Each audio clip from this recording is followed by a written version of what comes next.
घर से भागकर जाने वाली बेटियों के लिए। ट्रेन के एसी कंपार्टमेंट में मेरे सामने की सीट पर बैठी लड़की ने मुझसे पूछा, हेलो, क्या आपके पास इस मोबाइल की सिम निकालने की पिन है?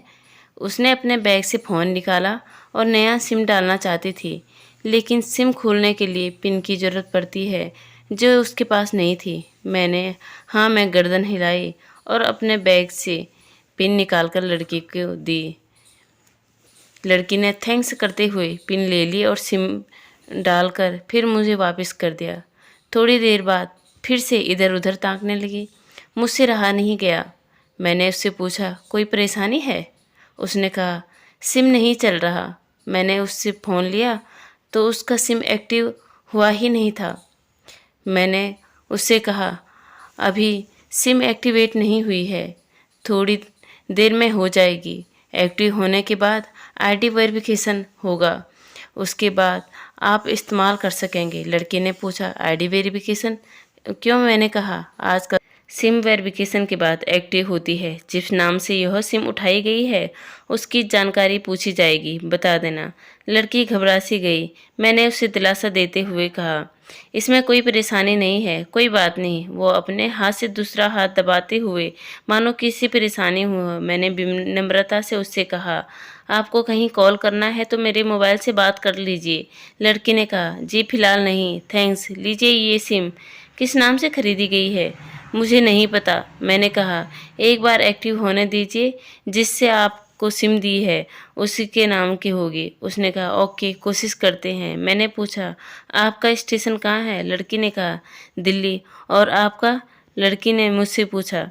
मैंने कहा, मैं दिल्ली जा रहा हूँ, एक दिन का काम है। आप दिल्ली में रहती हैं या कहीं घर है? लड़की बोली, नहीं नहीं, घर दिल्ली में मेरा कोई काम नहीं है और ना ही मेरा घर है वहाँ। तो मैंने उससे उत्सुकता बस पूछा था।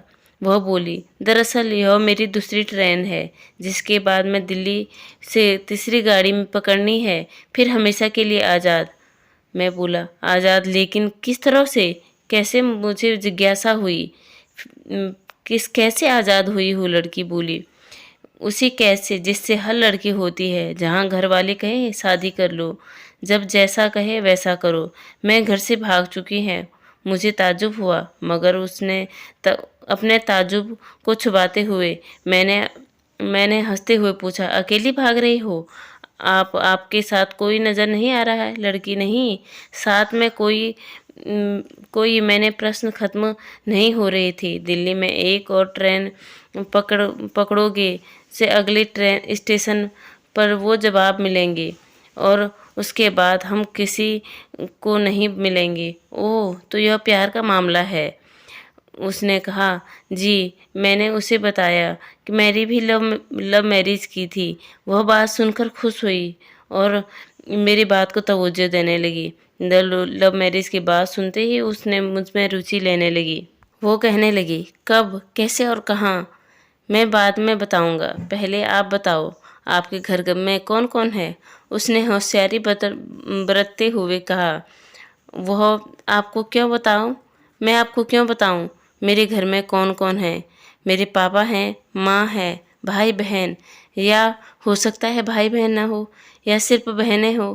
क्या यह भी हो सकता है कि बहनें ना हो और दो चार गुस्सा करने वाले बड़े भाइयों का? मतलब आपका नाम भी पूछ नहीं सकता?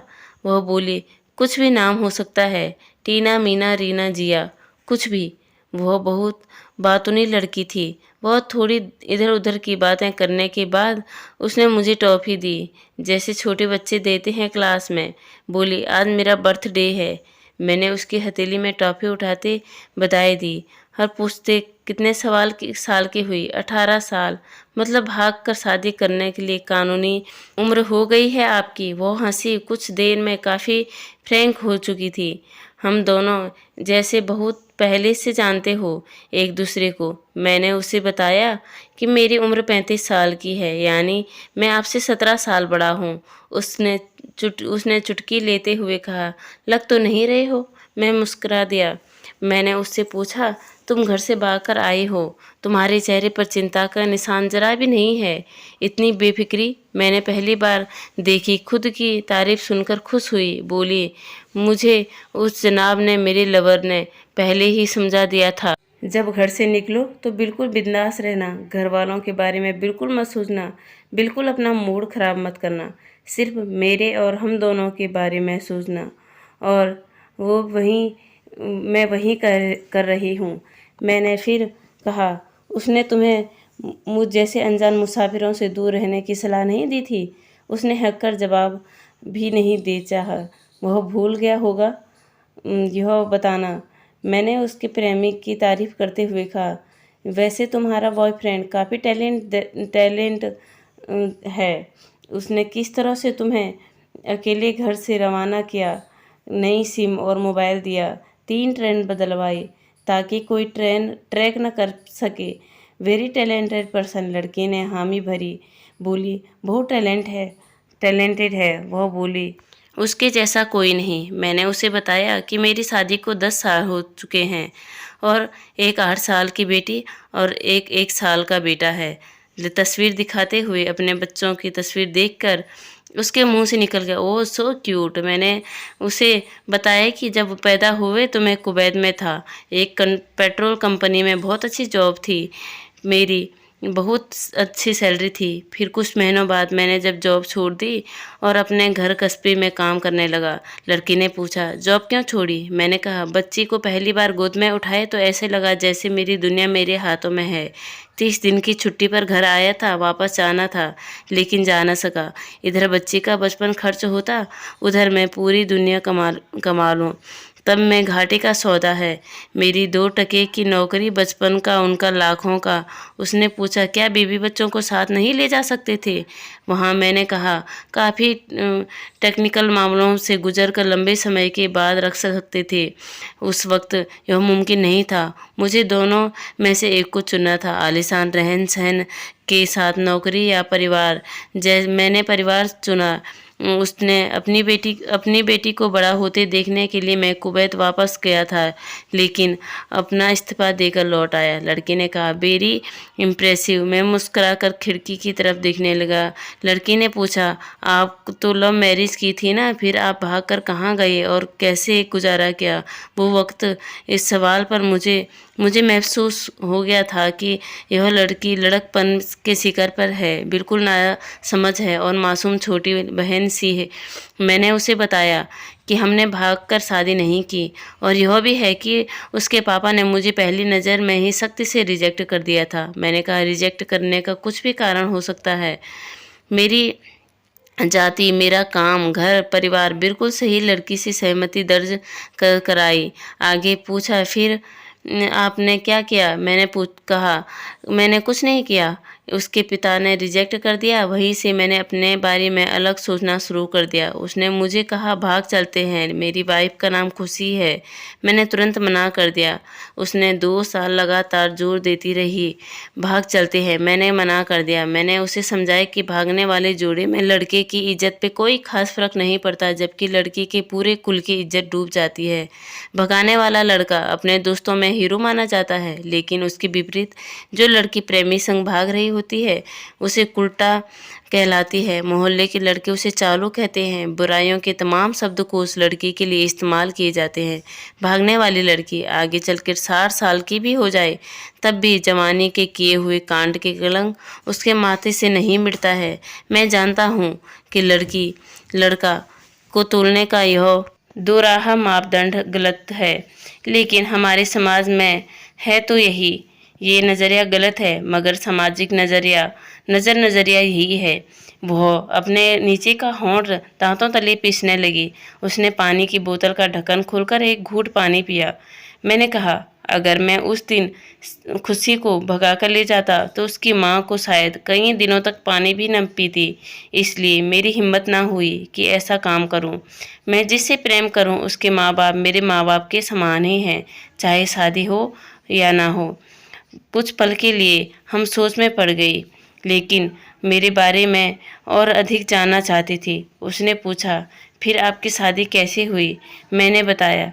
मैं खुशी की सगाई कहीं और कर रहे थे और धीरे धीरे खुशी और उन दोनों में बहुत बात भी होने लगी। धीरे धीरे सब कुछ नॉर्मल होने लगा।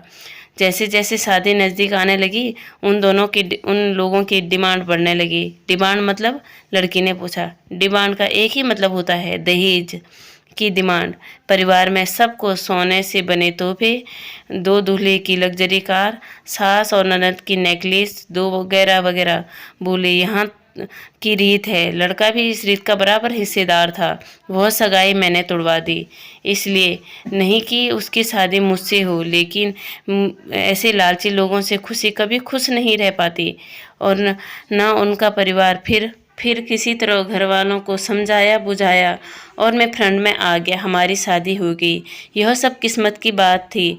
लड़की बोली, चलो अच्छा हुआ आप मिल गए, वरना वह गलत लोगों के हाथों फंस जाती। मैंने कहा, जरूरी नहीं है कि माता पिता का फैसला हमेशा सही हो। यह भी जरूरी नहीं प्रेमी जोड़े की पसंद सही हो। दोनों में से कोई भी गलत हो सकता है। काम की बात यह है कि कोई ज़्यादा वफादार होता है कौन ज़्यादा वफादार होता है। लड़की ने फिर से पानी की एक घूंट लिया और मैंने भी। लड़की ने तर्क दिया कि हमारा फैसला गलत हो जाए तो कोई बात नहीं, गिलानी नहीं होनी चाहिए। मैंने कहा, फैसला ऐसा हो जो दोनों का और बच्चा और माता पिता दोनों की सहमति, वो सबसे सही है। बुरा मत मानना, मैं कहना चाहता हूँ तुम्हारा फैसला तुम दोनों का है, जिसमें तुम्हारे पेरेंट्स शामिल नहीं हैं। ना ही तुम्हारे प्यार का असली मतलब पता है। उसने कहा, प्यार का असली मतलब क्या होता है? तुम प्यार में हो, तुम्हें अपना सब कुछ छोड़कर चली आई। मैं सच्चा प्यार है, ये सच्चा प्यार है। तुमने अपने दिमाग पर जोर नहीं डाला, यह फायदा नुकसान नहीं सोचा। ये प्यार है। तुम्हारे दिमाग की बुनियाद के फितूर में खाली था। वह खाली जगह प्यार का फितूर भर दिया गया। जिन जनाब ने प्यार भरा वह प्यार में नहीं है। यानी तुम जिनके साथ जा रही हो वो प्यार में नहीं है, बल्कि होशियार और हीरोगिरी में है। जो प्यार में होता है वो इतनी प्लानिंग नहीं कर पाता, 3 ट्रेनें नहीं बदलवा पाता, उसका दिमाग इतना काम भी नहीं कर पाता। कोई कहे मैं आशिक हूँ और शातिर भी हूँ, ये नामुमकिन है। मजनू इश्क में पागल हो गया था, लोग पत्थर मारते थे, उसे प्यार की पहचान तक मिल गई। उसे दुनिया मजनू के नाम से जानती थी, जबकि उसका असली नाम तो कैश था, जो कभी इस्तेमाल भी नहीं किया जाता था। वह शातिर होता तो कैसे मजनू बन पाता? उसने सीरी के लिए पहाड़ों को खोद डाला और नहर निकाल डाली थी। उसका लहू बहा दिया गया। वह प्यार था। प्यार में कोई फकीर हो जाता है, कोई जोगी। किसी मांझी ने पहाड़ तोड़कर रास्ता निकाल दिया, किसी ने अतिरिक्त दिमाग नहीं लगा। हालांकि किसी की लालच, हवस और हासिल करने का नाम प्यार नहीं है। प्यार समर्पण को कहते हैं, जिसमें इंसान सबसे पहले खुद का समर्पण करता है, जैसे तुमने किया। लेकिन तुम्हारा समर्पण हासिल करने के लिए था, यानी तुम्हारा प्यार लालच की मिलावट हो गई है। लड़की अचानक खो सी गई। उसकी खिलखिलाहटपन एकदम खामोशी में बदल गया।